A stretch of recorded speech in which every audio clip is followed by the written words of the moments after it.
Hello, how you doing? This is Gbogbo Swagger and this is Swagger's Lifestyle. I saw something and it is actually true. Do you know that reading is the best exercise for your brain? So if you're feeling like maybe at that point like you're stressed, you're tired, you don't know, maybe you feel like your brain is not working, try reading. Because once you do, it stimulates the brain. You start thinking. You have probably maybe there are things you do not know. You start seeing things from a different light. Your mind becomes open and then your brain is exercised. So try reading. It will help you. A lot of people do not know this. I love reading. I read books. I love reading books a lot. So today we are talking about books, books, books. Do not go nowhere. I'll be right back because today our guest is an amazing author. You don't want to miss this. Catch ya.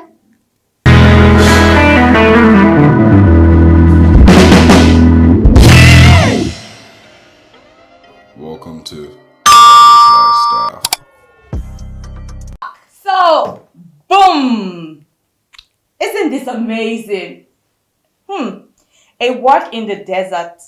You really need to read this book. Can you introduce yourself? Hi everyone, my name is Taiwo.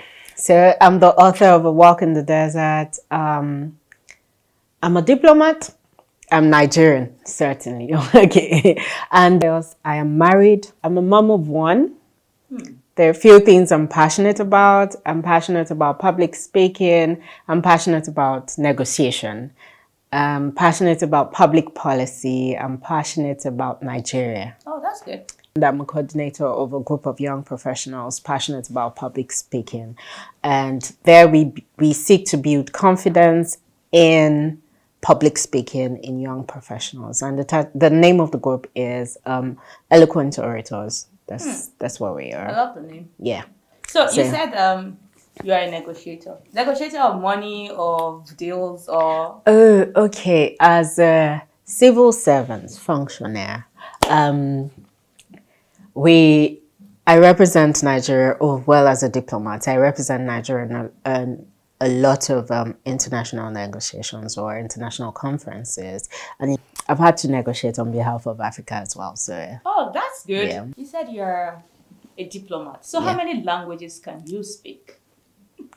Okay, currently I speak French and I speak English. Great. So what inspired you to write this amazing book? So I thought that there was a need to tell my story in Morocco. I mentioned that I was passionate about Nigeria. So I am one of those that want to see Nigeria great. Not just in speaking, not just in terms of our numbers or economies, in terms of the quality of lifestyles Nigerians live. Okay. So I really wanted to do a comparison between Nigeria and Morocco. However, there was also the story of how many young Nigerians were trooping, not just Nigerians, Africans or sub-Saharan Africans, were trooping to Europe through the deserts and through Morocco. There was that story and I felt like, it needed to be told somehow. And along the line, I felt like, okay, it would have to be maybe through my story or through personal experiences of what I saw in Morocco. So basically, those were my major inspiration, bringing change to Nigeria, inspiring young people that they could believe in whatever it is they want to be, in whatever it is, that they could succeed in whatever it is they want to do. So what kind of writer are you? Well, I just write the things I see. I write things the way I see them or the way it is on my mind. However, that has been tamed in a lot of ways, especially considering the type of job that I do. I'm sure you know one or two things about diplomats. Yes. Someone describes a diplomat as someone that tells you to go to hell. And you would ask, what's the direction? And the diplomats, we speak diplomatically. So I am not I strongly feel that my profession has affected my form of writing or my passion in writing. Let me now ask that question. So this book Yes. was written under diplomacy. So there are some things that No, you no, not no. share. Well, absolutely. Absolutely. I mean, absolutely. I started writing the book just when I was about to leave Morocco because I am also one that believes when I start something, I want to see it to the end, no matter what it is. I mean, that's one of the reasons why I started. I left Morocco in 2009. Whoa. Yes, So let's do the 2010. maths. It's over 10 years. So basically, yes, Or you completed it. before I completed, but I started in Morocco. I mean, I would write like a page or two every other day or something, and then it boiled down to yearly, monthly, from monthly to yearly, from yearly to even abandoning for months or something. Before finally in 2019, I decided it was time, just do it.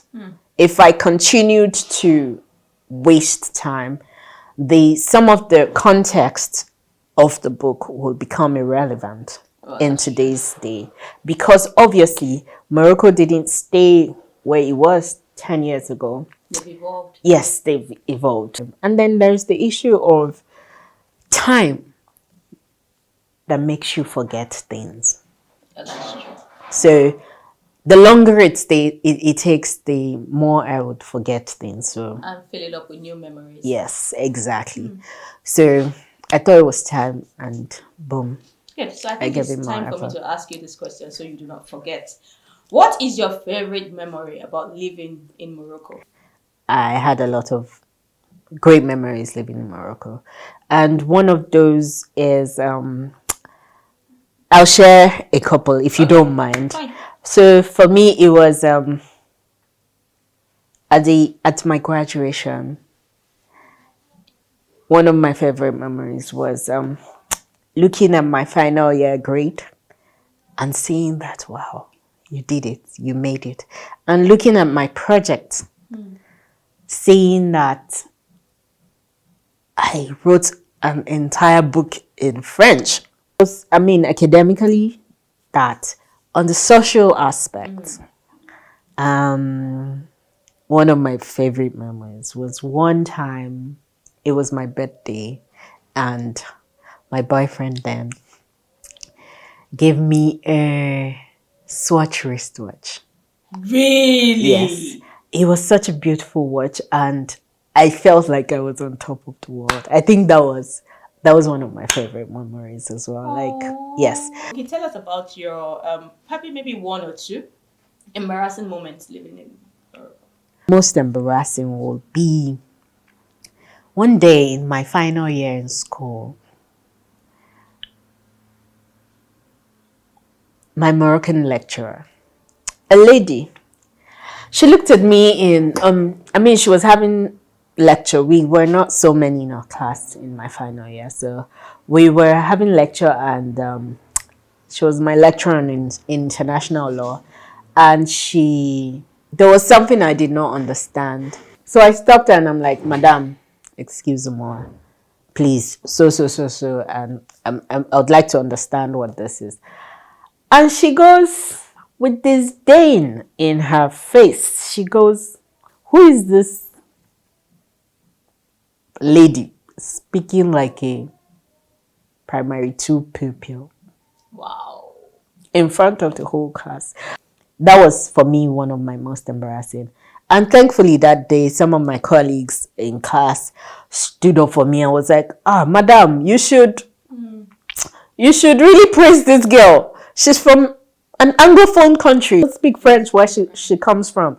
And she's done this so well all through the years and all that. And she's already in her final year. So, no, don't say that. But I didn't even bother. I was too embarrassed.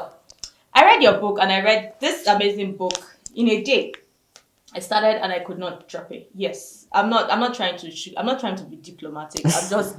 I'm being truthful here. I'm serious. That's good. I couldn't drop it. Okay, so you talked about looking forward to having like a Moroccan friend and all of that. So did that happen? Because I didn't read it in the book. So Oh yes, in Morocco, I made one Moroccan friend, Asma. Atma. It was in my final year. I don't know why, we just vibed. But unfortunately, I don't know. We haven't kept in touch. So Wow. yeah, So I what have was no like? idea. What was the friendship like? Uh she would it was mainly in class. She looked up for me, we sat together. She would explain what she felt, or if I didn't understand anything. She was friendly. We had lunch together, or we would go for lunch break together. And basically, that was it. One of my favorite characters in this book is your relationship with Eric. Oh, yeah. So can you give us inside gist that is not in the book? Here. Just more gists. More just like Yes, what? because I think everybody craves that kind of relationship. Okay, so I'm going to have to Even allow though people go read the book and come back and ask me questions. Let's leave it at that. Okay, okay. But you promised to reply. Absolutely, I will. How did your parents react when they read the book? Because you said a lot about your family, and I think I love your mom. My dad was the first person who read A Walk in the Desert. Okay. Like, ever, he was the first person who read it. And he was so proud of me. Like, he was really, really, really proud of me. He told me he couldn't wait for the book to be out, that I should keep it up. I should do more. He loved it. I could see, he read the book in one night, you know. He started reading about 5 p.m. and he stayed up to read it till like 2 a.m. or 4 a.m. I can't remember. But he read it from my laptop. He read it before it was published or printed. But he read it the first. real manuscript. And yes. And one of the first things, or one of the things I was looking out for when he was reading it, was the fact that I made so many glowing comments about my mom. And your dad. Not so much about my dad. Well, he was actually passive in the book. Yes. Because it was like he wasn't really present. So I was really looking out for his reaction. Yes. When he reads that part of the book. But as my dad would be my dad. He was still proud of me and the work I did.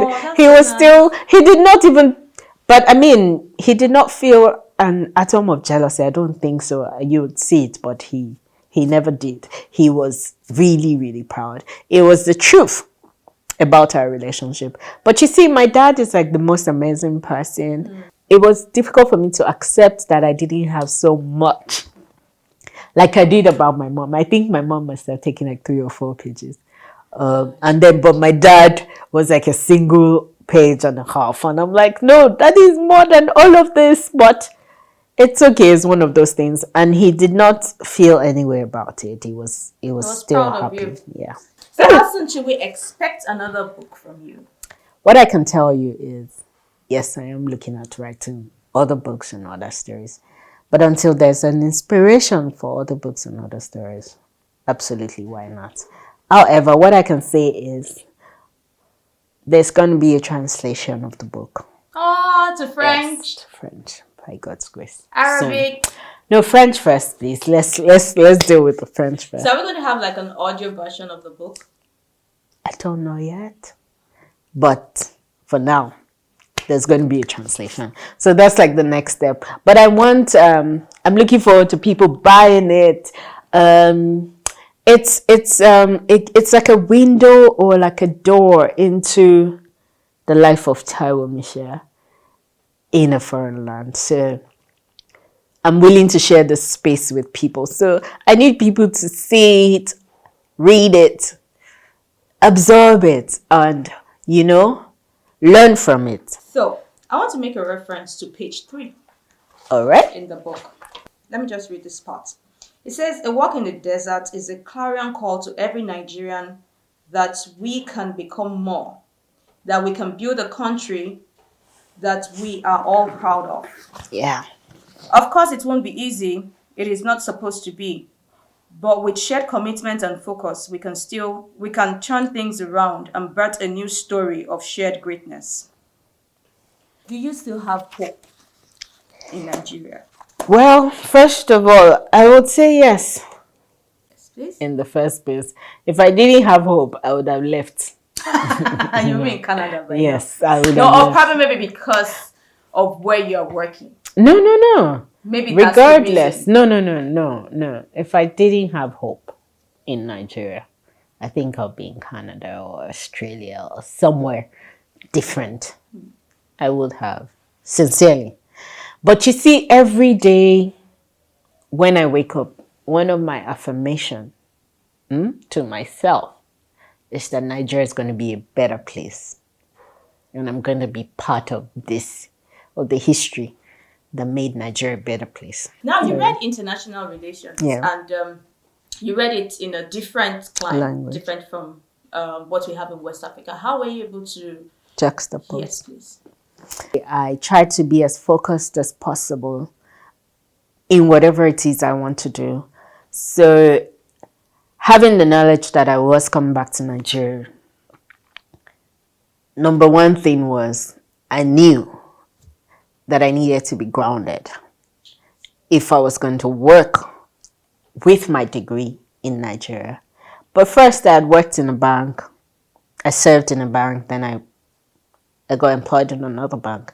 So I had seen that it wasn't about my degree at first, right? Yes. It was about who you are as a person and what you have acquired over the years that really works in the corporate world, right? It's not really about your degree. So at first it was not as important, right?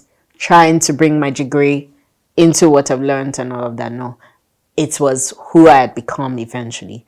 Now, when I got this job that was about my degree, right? I knew that if I was going to be good at it in any way, I needed to be different and bring what I know at the time was the Moroccan international relations. Let me put it like that.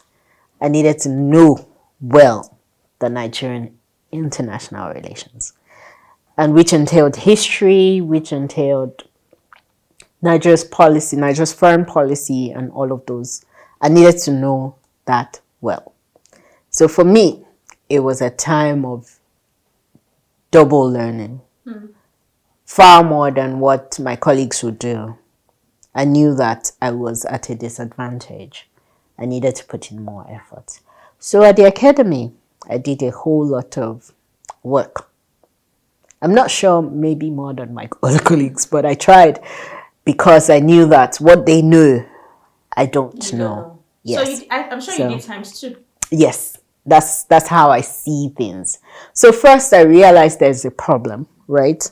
And I try to find a solution. And my solution was to do more than others were doing, basically. So I want you to give us like two different, because you really, really have to read this book. But I would want to ask you to give us like two things that you saw in Morocco, living there, that you feel if it's replicated in Nigeria, it could make Nigeria a better place to live in.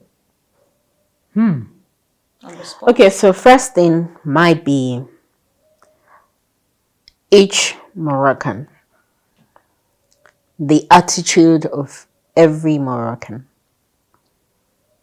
It's a mind thing. It starts from the mind. And which is again one of the reasons I wrote the book. It was to basically see if there was a way to bring a change in orientation of every Nigerian to bear.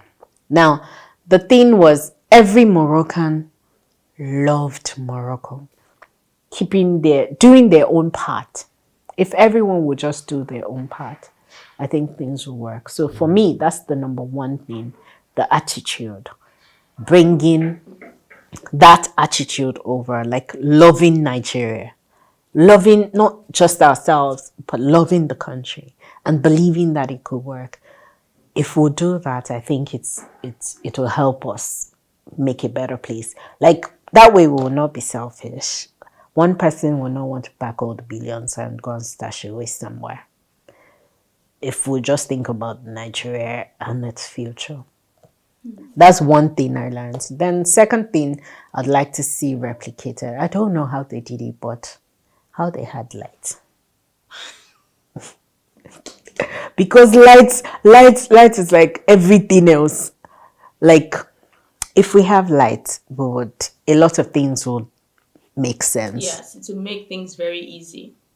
So if we had light, I mean, I was in Morocco and the lights did not blink for 4 years. It didn't blink. There was no announcement that please. No. There was once in my university, they told us, and it wasn't like in the entire area. They had brought notice like 3 months earlier, and they told us it was going to be from so time to so time.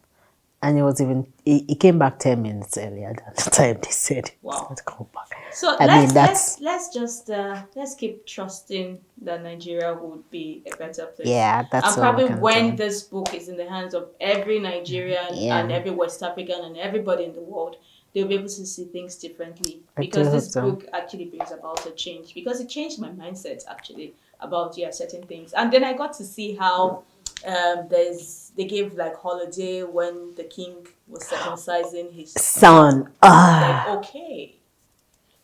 What would be your advice to inspiring diplomats? Don't lose that dream of working as a diplomat. Because everybody, even before I got in, people told me, if you don't know the Senate president, forget it. There's no space for you there. It is a profession of, even when I got in, they say it's a profession of creme de la creme, you know? Yeah, well, it is. Yes, you know, so like if you're not royalty or if you're not, one of those people up there, forget it, you cannot get in. That's what I've been told, But I would tell anyone, don't let anyone deter you. If you really think that's where you belong, you will get in. You will get in there. So basically, don't just think you can get in there. Equip yourself to get in there. I mean, it's important to learn a different language. It's important to get better at public speaking. That's one of the things you're going to do a lot in your time while you're there. Enhance your skills. Maybe do something on negotiation or mediation or something.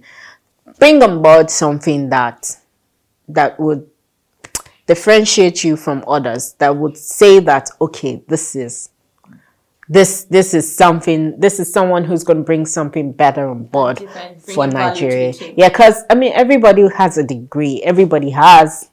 Yeah, that's true. Yeah, but you have to have something different.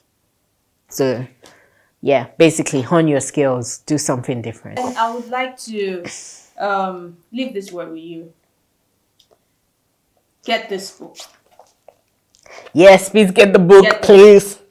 It has a lot of links and where you could get the book and purchase the book. It's on Amazon. You can, if you're outside Nigeria, it's on Amazon. If you're in Nigeria, you can get Roving Heights, and yes, you can also DM me directly if you want. I could, make copies available to you wherever you are.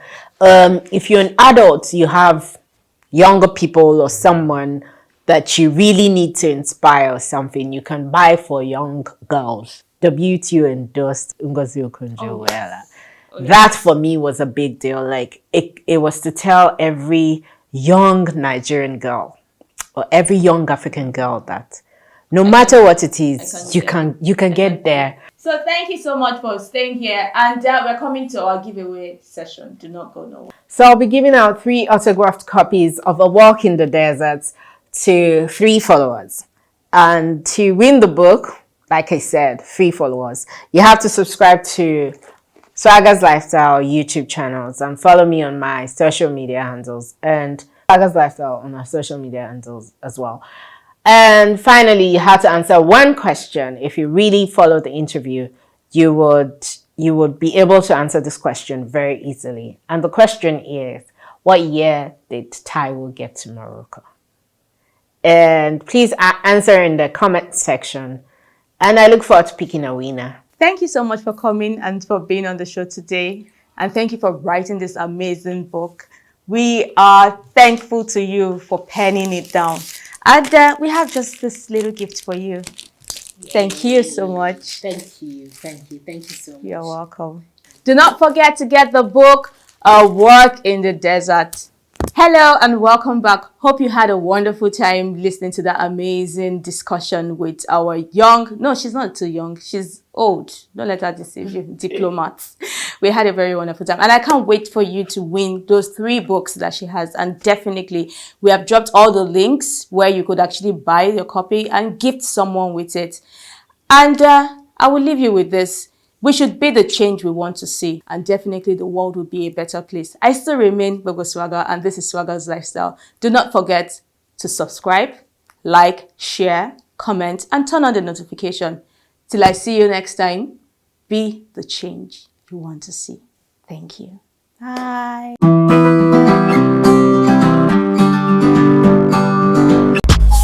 Swag.